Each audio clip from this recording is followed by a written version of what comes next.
What if I told you there's a painting so shocking it ruined reputations, whispered secrets through candlelit churches, and made people question whether righteousness could ever really be clean? It is not just one of the most arresting paintings in the history of art, but also one of the most visceral. Within its frame lies a moment of raw violence, a clash between life and death, virtue and tyranny, right and wrong.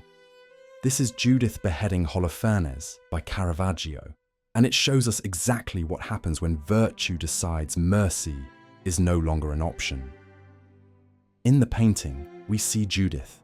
She is not some idealized heroine of pious virtue, but a real woman, her brow furrowed in concentration as she grips Holofernes' hair, her blade halfway through his neck. Blood spurts in thick, vivid arcs, staining the sheets beneath him. His mouth is open in a silent scream, his eyes wide with the shock of betrayal. And beside Judith, an elderly maidservant leans in, her gnarled hands clutching a sack, ready to receive the severed head.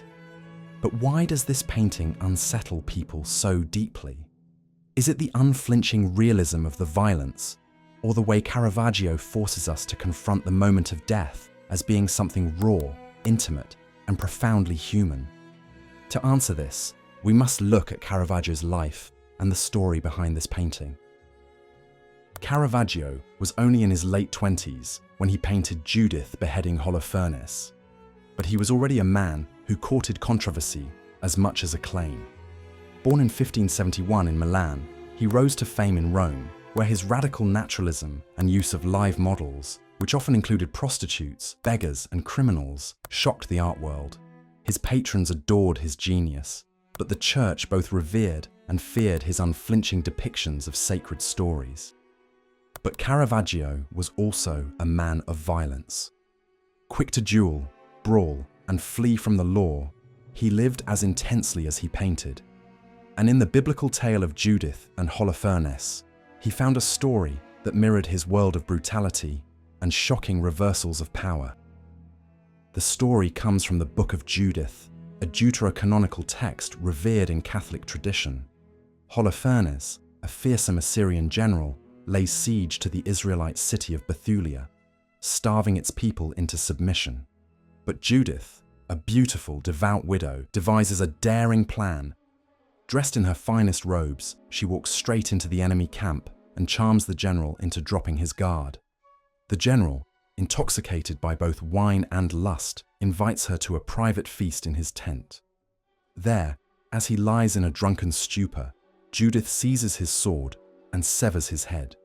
She and her maidservant escape with the gruesome trophy, leaving the Assyrian army leaderless and doomed.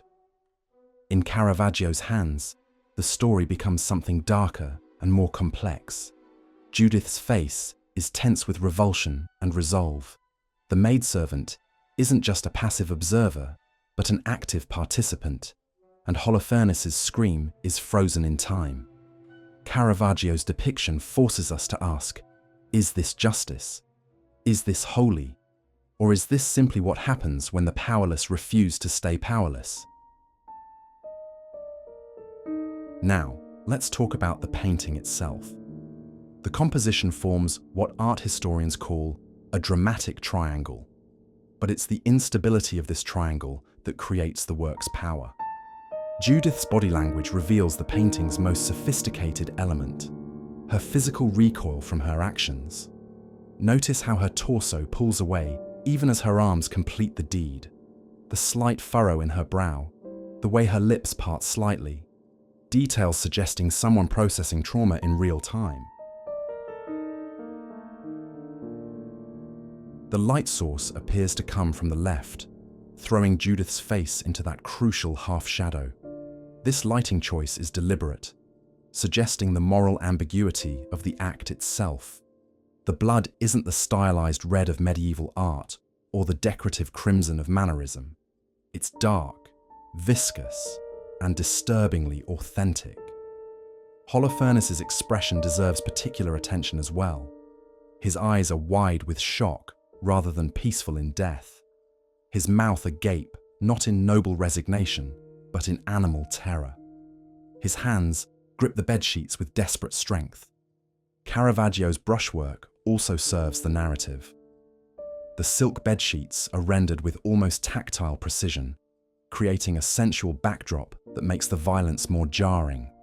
The fabric's luxury contrasts with the crude reality of the killing, a commentary perhaps on how violence intrudes into even the most refined spaces. But to truly understand the revolutionary nature of Caravaggio's Judith, we must compare it to other depictions. Artists had painted this story for centuries, each shaping Judith into a symbol of virtue, beauty, or power.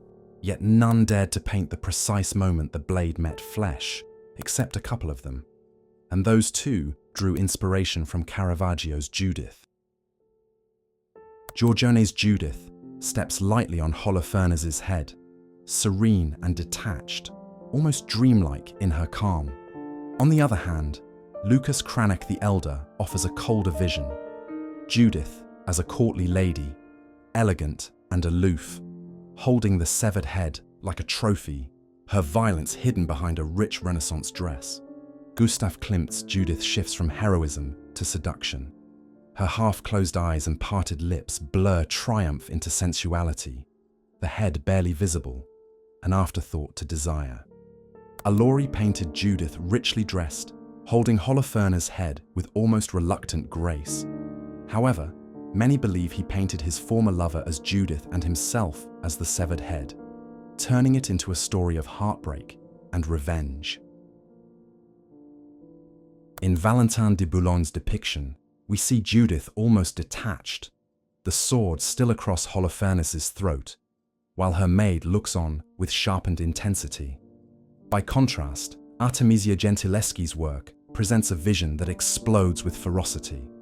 Judith and her maid pin Holofernes down, muscles straining, blood pouring in dark rivers. The brutality feels real, physical, unavoidable. Caravaggio's version is unique because it captures the instant of violence, the split second where life becomes death. It forces us to see not only the act, but the cost. Judith's clenched jaw, her recoiling body, Holofernes' wide-eyed horror. Others painted Judith as serene, triumphant, or seductively detached. But Caravaggio stripped away every layer of myth and ornament. What remains is raw humanity, at its most fragile and brutal. That honesty is what endures. His Judith shows that triumph can demand a price so heavy, it scars the victor as deeply as the victim.